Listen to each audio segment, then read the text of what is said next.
महाराष्ट्रातले चांगले प्रकल्प गुजरातला पळवायचे। इंटरनॅशनल फायनान्स सेंटर, वेदांता, बरं का,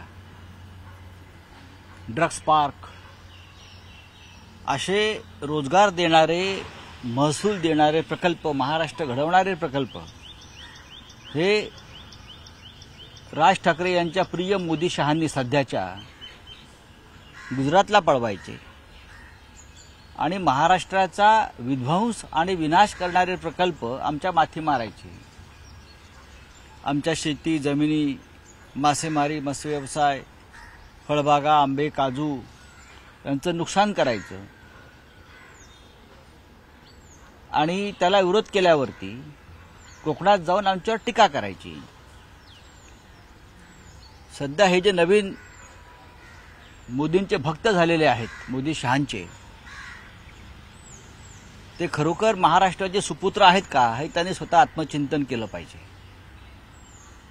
ते काल असं म्हणाले कोकणात, खरं म्हणजे त्याच्यावरती मी दखल घ्यायची गरज नाही, पण कोकणातल्या अनेक प्रमुख नेत्यांचा त्यांनी काल अपमान केला। तुम्हाला बाकं बडवणारे खासदार पाहिजेत, बरं का। अजित पवार पण हेच बोलतात सुप्रिया सुळेंविषयी, तुम्हाला बाकं बडवणारे खासदार हवे आहेत की मोदींच्या मंत्रिमंडळात जाऊन काम करणारे खासदार हवे। नारायण राणे आणि मोदींच्या मंत्रिमंडळात जाऊन काय दिवे लावले कोकणासाठी, महाराष्ट्रासाठी, याचा खुलासा काल त्यांची वकिली करणाऱ्यांनी करायला हवा। बाकं बडवणारा खासदार म्हणजे काय? मंत्रिमंडळात गेले नाहीत म्हणजे बाकं बडवणारे? हा त्यांनी बॅरिस्टर नाथ पै, जे कोकणातले अत्यंत नामवंत असे वक्ते आणि खासदार होते आणि पंडित नेहरू ज्यांचं भाषण ऐकायला थांबायचे, हे कोकणचे खासदार बॅरिस्टर नाथ पै होते। हा त्यांनी त्यांचा अपमान केलाय का की ते बाकं बडवायचे? मधु दंडवते कोकणातून निवडून गेले, मंत्री नंतर झाले ते। मधु दंडवते असतील, मधु लिमये असतील, असे अनेक लोक खासदार झाले, त्यांनी या देशाचे प्रश्न मांडले, आपल्या भागाचे प्रश्न मांडले। हे काय बाकं बडवणारे खासदार होते? फक्त लोचटगिरी करून, 10 पक्षांतर करून मंत्रिपद भोगणं हा विकास? बाकं बडवणाऱ्या खासदारांनी हा देश वाचवलाय आणि लोकशाही वाचवली आहे। आणि हे बाकं बडवणाऱ्या 140 खासदारांना मोदींनी निलंबित केलं, हे माहिती आहे का त्यांना?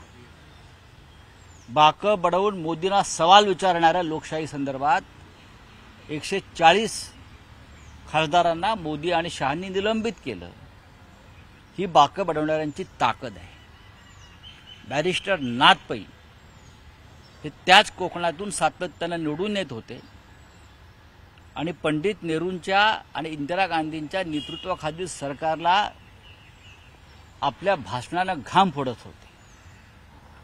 हे जे मौनी खासदारांचं समर्थन करतायत मनसेचे प्रमुख, ही त्यांची मजबुरी आहे, ही त्यांची मजबुरी आहे। पण असू द्या, कोकणला फार मोठी परंपरा आहे आणि ती परंपरा विनायक राऊत पुढे नेत आहेत शिवसेनेचे। कोकणला बॅरिस्टर नाथ पै असतील, मधु दंडवते असतील, सुधीर सावंत सुद्धा चांगल्या प्रकारे लोकसभेत काम करत होते, भले बाकं बडवत असतील, पण त्यांनी जी भूमिका अनेकदा वारंवार घेतलेल्या आहेत त्या महत्त्वाच्या आहेत। बॅरिस्टर नाथ पैंनी बाकं बडवून बेळगाव, कारवार, मुंबईसह सीमा भागाचे प्रश्न हे संसदेमध्ये मांडलेले आहेत। मधु दंडवत्याने बाकं बडवून कोकण रेल्वे कोकणमध्ये आणलेली आहे। भ्रष्टाचारावरती हल्ले केलेले आहेत। थोडंसं आत्मचिंतन, थोडा अभ्यास केला वेळ काढून तर अनेक गोष्टी समजतात। पण अंधभक्त जे होत आहेत, नकली अंधभक्त, हे खरे भक्त नाहीत। हे उद्या त्यांची भक्ती बदलू शकते, देव बदलू शकतात, त्याच्यामुळे त्यांनाही समजणार नाही। बोला सर, राज ठाकरे म्हणजे अभ्यासू आणि दिलेला शब्द पाळणे, मात्र एखादा माणूस जर रस्त्याने नवीन शर्ट घातलं असेल तर पोटात दुखतं म्हणजे ते म्हणजे उद्धव ठाकरे। मला माहिती, राणेंच्या बोलण्याकडे फार दखल घ्यायची गरज नाही। राणे कोकणात आहेत, पराभूत होत आहेत आणि पराभूत होताना त्यांचा हा जो काय कावा चाललेला आहे तो तुम्हाला 4 जूनला कळेल. त्यांच्यावरती फार बोलण्याची गरज नाही. मी कोकणच्या खासदारांचा ज्यांनी काल अपमान केला त्यांच्याविषयी बोललो आणि जे विनाशकारी प्रकल्पांचं समर्थन करतात त्यांच्याविषयी बोललो. खरं म्हणजे मोदी शहांनी जे महाराष्ट्राचे प्रकल्प पळवून नेलेत त्याच्यावरती नारायण राणेंनी एकदा तरी तोंड उघडलं का? बाकं बडवायचं सोडा हो.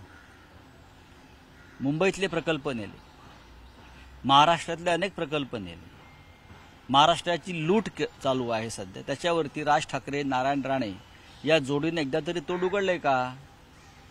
हे स्पष्ट करावं ना.